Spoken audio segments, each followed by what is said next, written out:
where just sometimes being your authentic self will lead you to opportunities.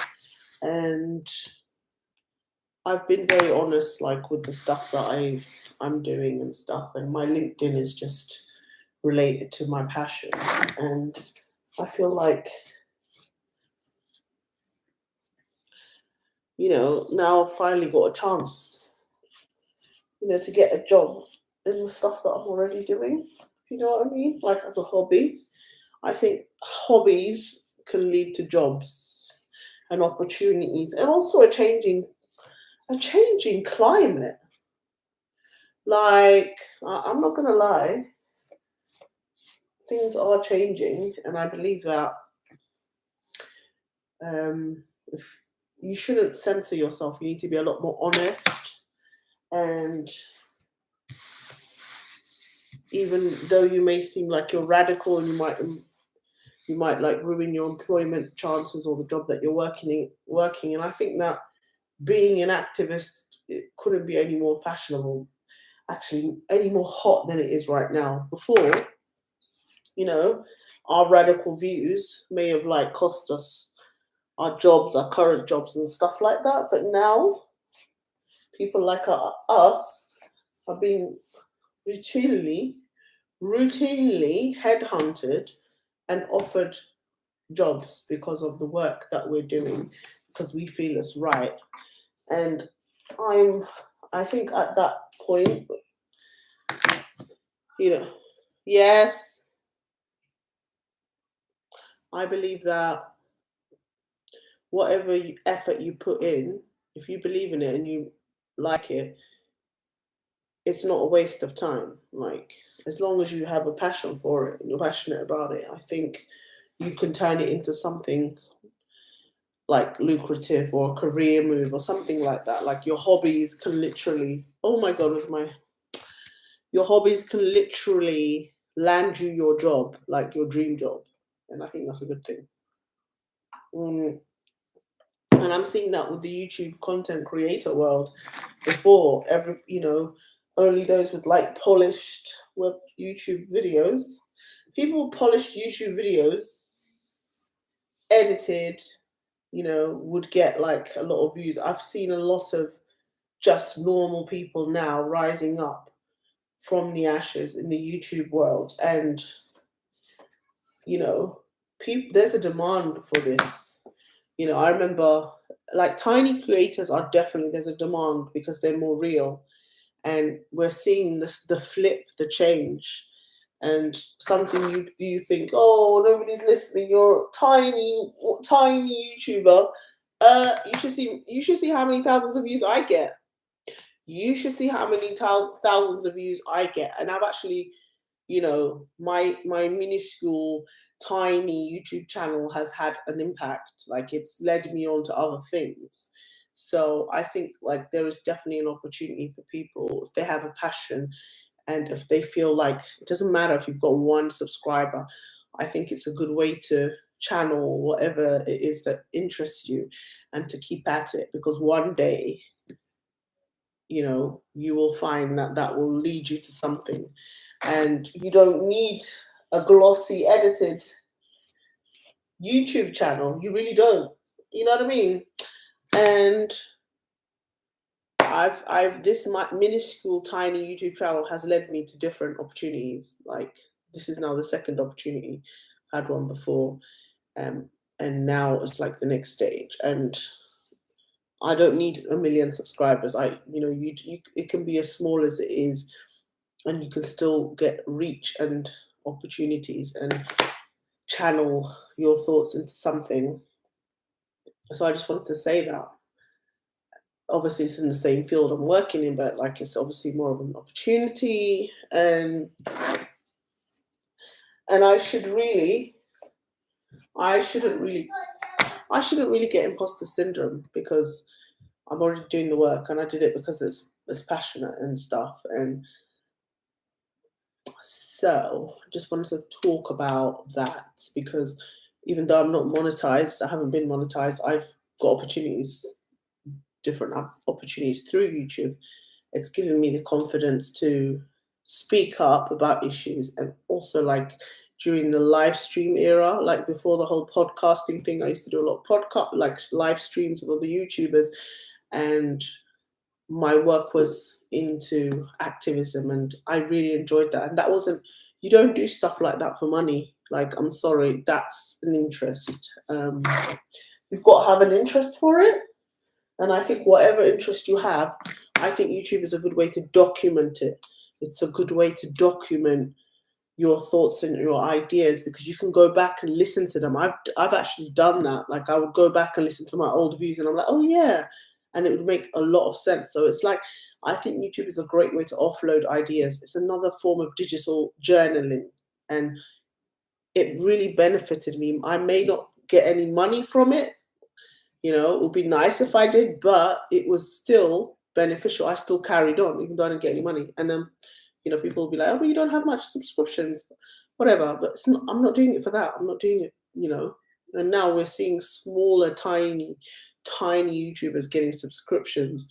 And I still get adverts on my channel, but I haven't given up on it. Like, because I use it as a form of like offload, like digital vocal journaling. And I think a lot of people could really do that, use it as a digital vocal journaling platform, because you don't know where it might lead you. And especially if you're talking about the current topics, it's like your point of view matters no matter what. So yeah, I just wanted to just talk about that.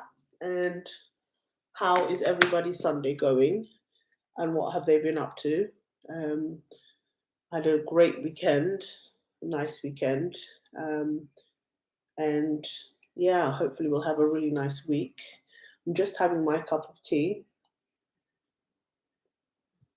And the UK has just been extremely cold lately. Like, the weather has just been atrocious, like cold, windy, rainy, dark, hanging clouds, like miserable cold weather. But today, Sunday's a bit milder. Friday was freezing. Saturday was wet. It was disgusting. It's one of those weathers where you just want to stay in the bed, like curl up in your bed in the duvet and don't want to come out. That's how bad it is.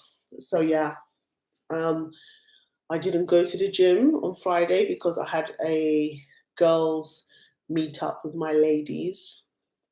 It was so nice to meet up with my old friends. It was just like old times. We were loud, we had fun, we were catching up, and we had a discussion about how one of my best friends, was introduced to her current husband by some unknown figure, human being. Yeah, he was a human being, obviously. They were introduced by some unknown person, and she assumed that guy was his friend that introduced her current boyfriend, but it's not. He doesn't know him. But he knew her, he knew my friend. At the time, she was outside of London, and somebody just introduced them and said, oh, he's also from this town in London, in the UK. And then she was shocked to find out how he knew she was from another town. And then to this day, it was a very interesting conversation, because they were talking about how they met, and she doesn't know who that man is, and nobody in the circle knows who that man was. And then I remember seeing this particular man and being shocked that he introduced her current husband to her. Like, I could see the boldness of how he introduced him to her. And I just remember this man, because I do remember seeing him. And I remember him just being very, very confident.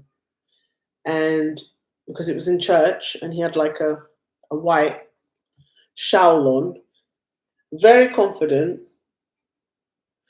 dark hair, confident eyes, and very bold. And I was just watching while they were introducing each other. And it was just really interesting. And then I said, okay, the mum's going to come, and let's see what the mum says, because this strange man was introducing somebody to my friend, and her mum was there. And I said, okay, the mum's going to say something. So I was like watching the show, like, what's going on? And then the mum just stood there and didn't do anything. She just waited, and like, okay, And then we just carried on our business. But it was just a lovely conversation because to this day we don't know who this person is. And then my other friend said maybe that was an angel, like maybe it was an angel that came down in human form, and then we're thinking maybe it is like. And then my friend was like, I've been watching a lot of those YouTube programs about encountering angels in human form. I believe it, I think it was an angel. And I'm like, oh my God. And then I started freaking out. I was like, the guy was too confident, like maybe he was an angel. And then she was like, we don't know who he is, just appeared out of nowhere. And yeah, I find it fascinating, like angels in human form coming in and looking like a everyday Ethiopian. They can come in all races and come down on human form. And people just need to be wary that they may be entertaining angels. So you need to treat all people equally, like, and stuff. So yeah, no, that was a very interesting conversation. A good night out. But I wanted to talk about that. And yeah, and what else have I been up to? I've just been listening to a lot of songs. I'm listening to this artist called BM. He's really good, very talented, and yeah, that's it really. But yeah, I just wanted everybody to, find out what's going on with their Sunday, what they're up to, and how are you keeping during this extreme cold weather, how it's going on, what is everybody up to? And I'm just here surviving, to be honest. The weather is pretty miserable, pretty miserable. But, we persevere, we continue. It's just one of those Sundays, blessed Sunday. May everybody be happy.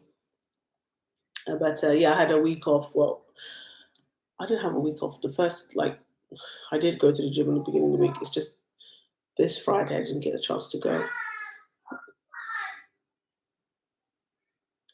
I didn't get a chance to go. So I will resume. And yeah, I'm going to do the vegan fast the first. So basically, tomorrow is Nineveh, the Nineveh fast. So when Jonah got out the fish, and the people of Nineveh they fasted for 3 days to change their way. And I'm going to be participating in that tomorrow. So it's going to be a vegan fast for the first 3 days. And I think everybody can do the Nineveh fast by just being vegan for 3 days. It's very, very holy and spiritual. Yes. Janet, leave her alone, please. Thank you. It's a very powerful fast, so I really recommend people to do it.